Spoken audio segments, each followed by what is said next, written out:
Let me ask you something. When was the last time your family sat still long enough in December to actually worship without rushing somewhere right after? If you're listening to this while driving between your third event of the day and the next one, this episode is for you. Because the calendar feels fast, and if we're not careful, Christmas becomes loud, it becomes frantic, and it can even become exhausting. Instead of peaceful, instead of joyful, instead of Christ-centered, today we're talking about how to survive the schedule without losing the sanctity of the season. Welcome to Equipped for Impact, the podcast designed to assist Christian parents, leaders, and educators to raise up the next generation to stand firm in their faith and influence the world for Christ. We're your hosts. I'm Nate. And I'm Lewis. And we're glad you're here with us today. Today's episode is called Surviving the Schedule. And if that opening resonated with you, it probably did, right? Because we're in the middle of December. It is, holiday season, Christmas stuff going on. But what we want to do is we want to protect the sanctity of this holiday season from the chaos that can come in. So we're talking about intentionality and rest and simplifying your calendar, how to say no with grace, and how to actually protect some time of Christ-centered worship in the middle of a season that constantly pulls our attention. Lewis, this is really, it's real life for our families right now. So, take us through, why is this such a big deal to kind of focus on this right now in this season? Yeah, it really is. And what makes this so tricky is that most of what fills our calendars in December, it's good stuff, right? It's not sinful. It's not like people are out doing things they shouldn't be doing. They're doing things together. They're doing things that are good. They do concerts, they do programs, family gatherings, school events, church events. But too many good things layered on top of each other are going to crush a family.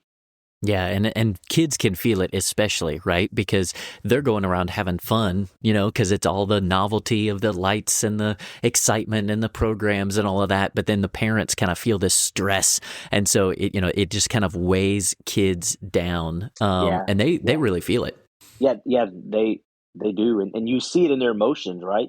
You see it in their sleep. Do your girls have like a set bedtime? Do you guys enforce a set bedtime at your home? Oh yeah, definitely. And so we have two, especially with our youngest daughter.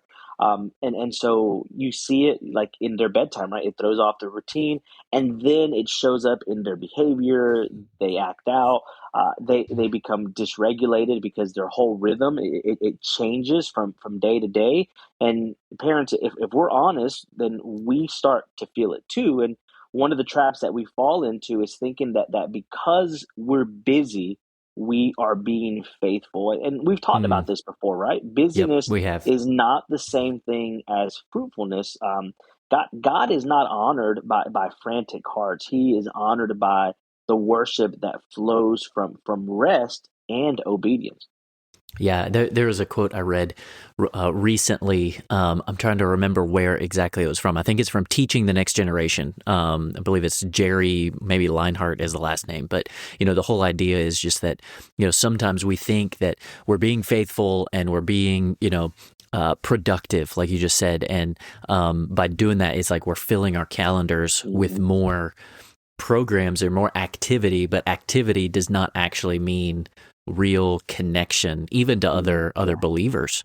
And so distraction is really what it comes down to, is because we're frantic and there's one thing after another. That distraction actually becomes one of Satan's favorite tools in the month of December, is just to distract us away from what really matters. Yeah, and when you think about it, right, Satan doesn't need to destroy families at Christmas. He just needs to keep them so busy that they don't even notice what they're missing, and then they miss the whole reason for Christmas. Yeah. It reminds me of C.S. Lewis, not to mention two books right in a row, but C.S. Lewis in his Screw Tape Letters, he has one of the chapters or one of the sections talking about the kingdom of noise, right? And it's the it's a fictional account, but it's this demon who's just trying to distract this believer with all of this noise and distraction. Just it's like, if we can't destroy the family, if we can't get you to do wrong, maybe we can just get you so distracted by generally good things that you're not really making the most of the time that you have. Yeah, absolutely. No, that's really good. Yeah. And it actually just reminds me of even, I mean, just like a personal example that just happened last night. Nate, I've shared with you, and I've shared it here over the past several weeks, that our family traditionally, we try to do one Christmas activity each day. And Mm-hmm. it's sometimes big, sometimes small. Sometimes it's as simple as we go to Walmart and we pick out candy canes for the Christmas tree. Other times we go and we pick out wrapping paper. Mm-hmm. Sometimes we might go get like the Christmas dozen at Krispy Kreme, which, by the way, don't do that. That's super expensive. Like, we Is went it? the day, yeah, it was like $21 for a Oh my dozen goodness. donuts from Krispy Kreme, right? And Is that so, like the filled like Santa belly, yeah, it's like where the whole, it's essentially the normal cream filled, but they made it red icing on top yeah, instead of the yeah. normal chocolate? Yep. And Snoopy, there's like a Snoopy one, and there's like a Grinch one. I mean, it is. I guess You're if you've paying got for the art. $20, you're paying for the art. Yeah, I guess if you've got $20 extra in your budget this month, it's pretty cool, right? But we do something like that, and if we're not careful, we have something like what happened last night, where my oldest daughter was busy. It's exam time at school. Final test, things like that. All of these things are happening, and so the girls are tired. We hadn't had dinner yet.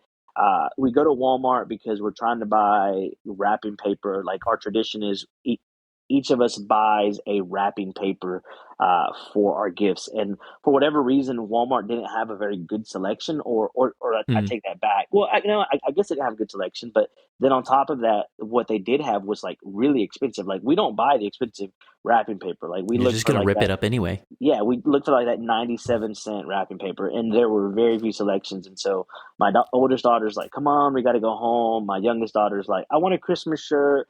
Brandy and I are just kind of fed up because it's after work, and so we were physically present, but like, our minds were just completely scattered, and I was just like, you know what? Let's just go home. Like, let's just forget about the wrapping paper tonight. We're not gonna, we're Mm. not gonna get it. And so we came home, and if we're not careful, right, you get so busy doing these things that if you don't protect your schedule, you're gonna Mm-hmm. lose the sanctity of the season. And this has really stayed with me. Like, as I've kind of reflected back, like, what led up to this. And it just, trying, if you're not careful, you try to do too much. Yeah, that's right. And so you end up like walking into a time, maybe it's at church, a special candlelight service or Christmas Hmm. program or something like that, and you're physically present, but mentally and spiritually you're just somewhere else. Yeah, And yeah. so you've got to protect that time. So I think we need to look at, like, activity is not the issue, it's the symptom, Mm, right? yeah, So we got to yeah. look at what the root issue of this actually is, right? Most families don't lose Christ at Christmas time because they stop, believing or stop being Mhm. Christians, or, Yeah. losing their salvation. You can't do that anyway. But, they lose sight of what's most important because the calendar just kind of crowds that out, right? We say Yeah. yes because we don't want to disappoint people. And so they are taking, their feelings are taking the priority in our life. So Yeah. we're just going Yeah. to say yes so we don't feel guilty, or say yes to our kids because, they don't want to miss out. And so we're prioritizing them over everything else, or whatever. It just feels important. And so, sooner or later we have to ask the hard question, right? Does my schedule actually reflect what I say matters most to me? Yeah. And if Christ-centered worship matters, then it has to be protected on purpose, because it's not going to survive by accident in Mm, December, because there yeah. are so many things trying to crowd it out. And, we could get into the commercialization of Christmas, and, even how Christmas has been secularized, right? And so, To borrow a cliche, right?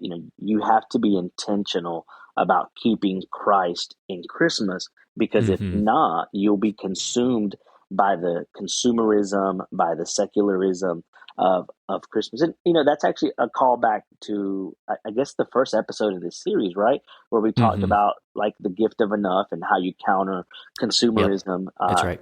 with an eternal worldview in Christmas. And so, yeah, we have to be intentional about that. Yeah, that's right. So let's get practical, right? We kind of all know we're feeling it. It's the same or very similar to the feeling many families feel around the time of May, like the end of the school year. And Yeah. let's talk about some practical strategies. Like, what would you say is something real practical families can do right now, listening to this, to set up the rest of the month? Well, let's start with a really simple strategy, and that is just simplifying your schedule. Parents, Mm, you need to decide what is non-negotiable before activity completely takes over. And that's probably going to include worship gatherings, right? Like you're hmm. going to be intentional, and you're going to simplify your schedule and say, okay, being in church is a non-negotiable. Spending time in the Word at home, finding times to have unhurried family time, and real rest. And once you decide your non-negotiables, then everything else in December, it becomes optional. Yep. Yep. And so it's helpful, right? You can put those boundaries in. It's like, this is the minimum. We're going to do this. Anything else, like if we say no, it's okay. We can say no Yeah, without, feeling guilty. yeah, And if we say yes, it's because it's intentionally enhancing that core that we've already decided on, right? You've got those helpful boundaries, and just putting a cap, right? Even a quota. You can be like, no, we're only doing two or three, whatever the number is for you, things this weekend. It yeah. was, recently, we were looking at it, and there was something, one person had requested that my family, be at a certain church event on a Sunday morning, that would have taken us away from our normal church. And then there was like an afternoon parade and then an evening program. And it was like, there's three things all in a Sunday. And we're like, yeah, Yeah, nope, we're doing one. We're picking yeah, one, yeah. and that's it. You gotta cap it with what's most important for your family. Yep, yep. And that can be hard, right? And so that's why you have to decide, how do you simplify by deciding what is non-negotiable for your family.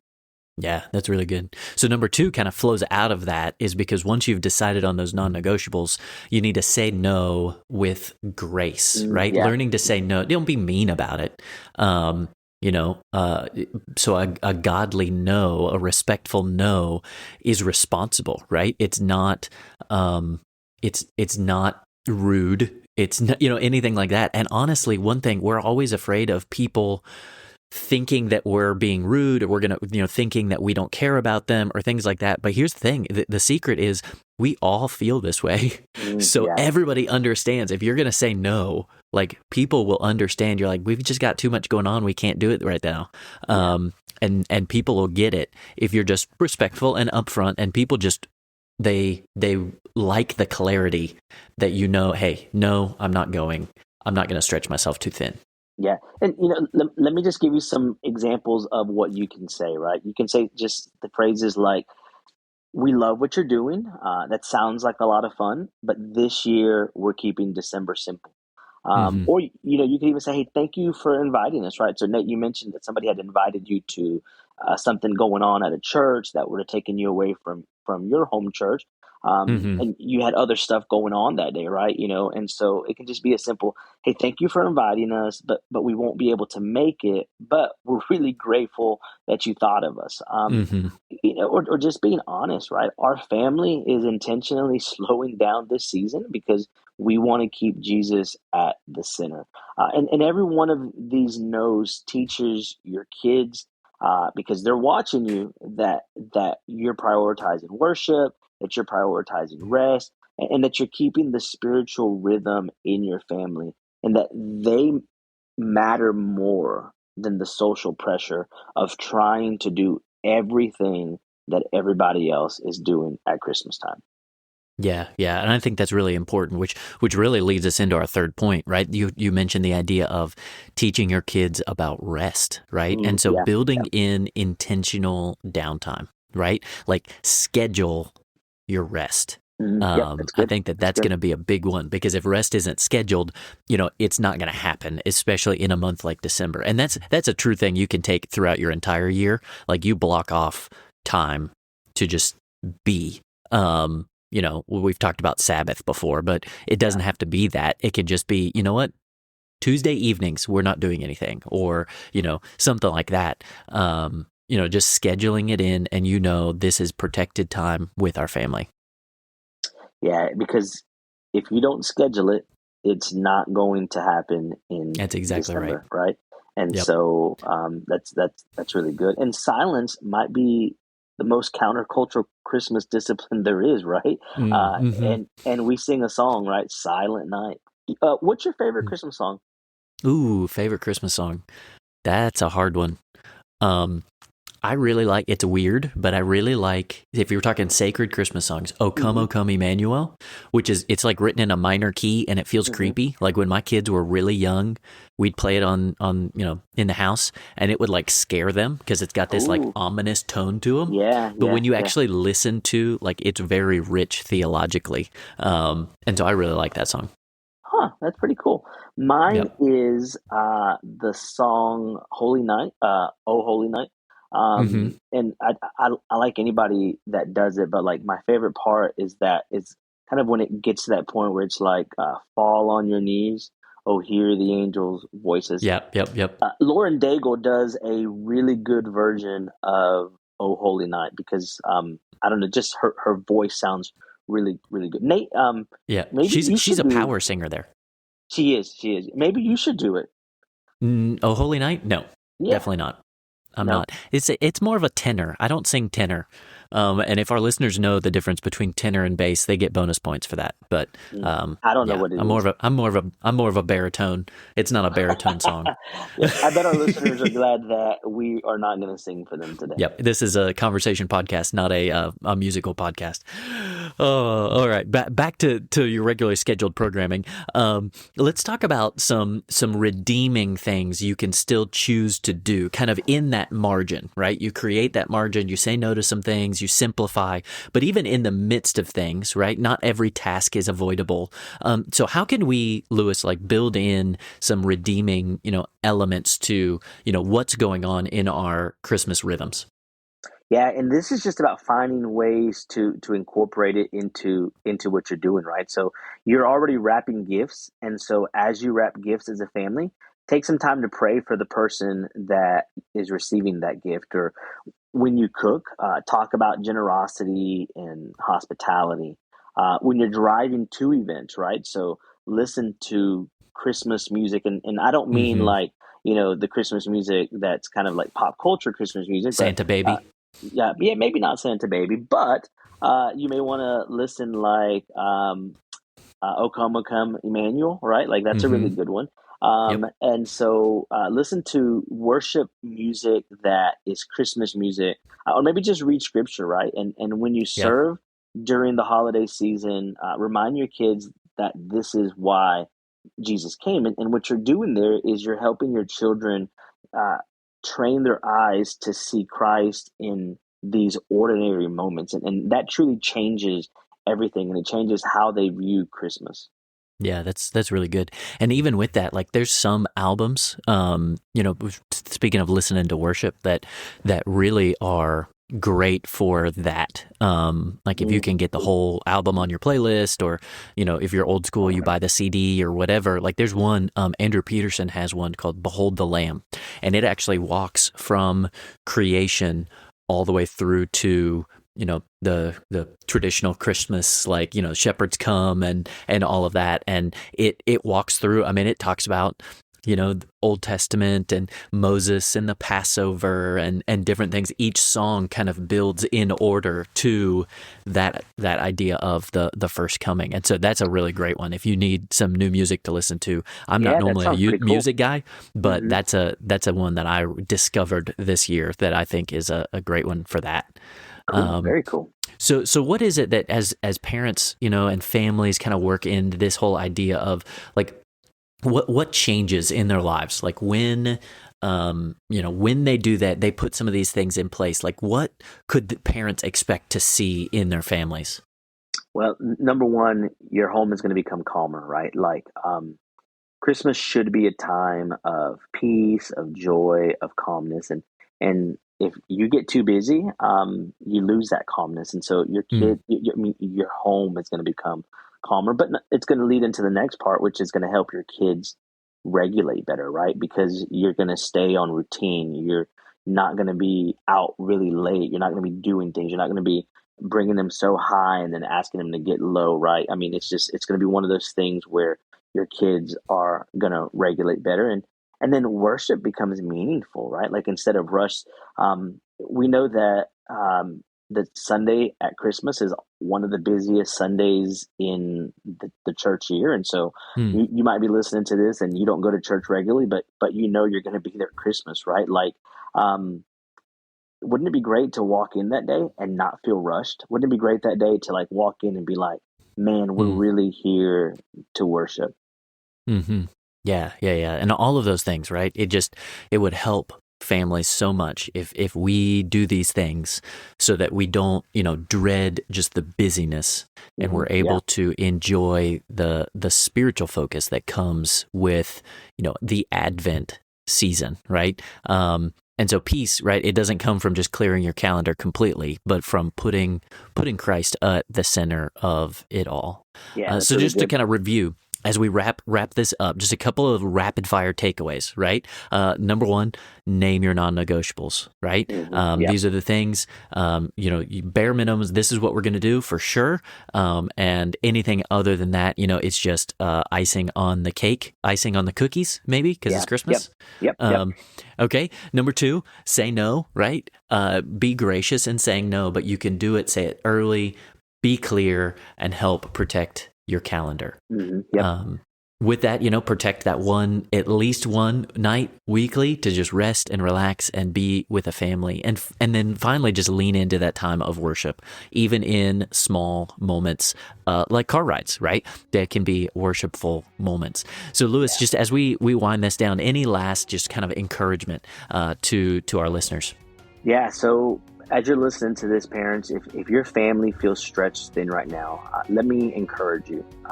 It's not too late to change the direction of your December.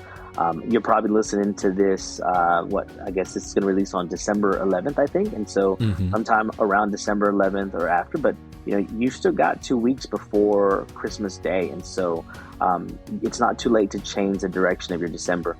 You don't need a perfect plan. You just need to be intentional in what you do. Be intentional about choosing peace over pressure. Be intentional about choosing worship over rushing. Be intentional about choosing Christ over the calendar. And remember, before you say yes to that next commitment, just ask one simple question. Will this help my family treasure Christ at Christmas more? That's good stuff. So thank you all for listening to Equipped for Impact today. I hope you all are having a Merry Christmas season. And if this episode encouraged you, share it with another parent who could use this resource. And be sure to subscribe so you don't miss our next episode in this Christmas mini-series. Until then, keep leading the next generation to stand firm in their faith and influence the world for Christ.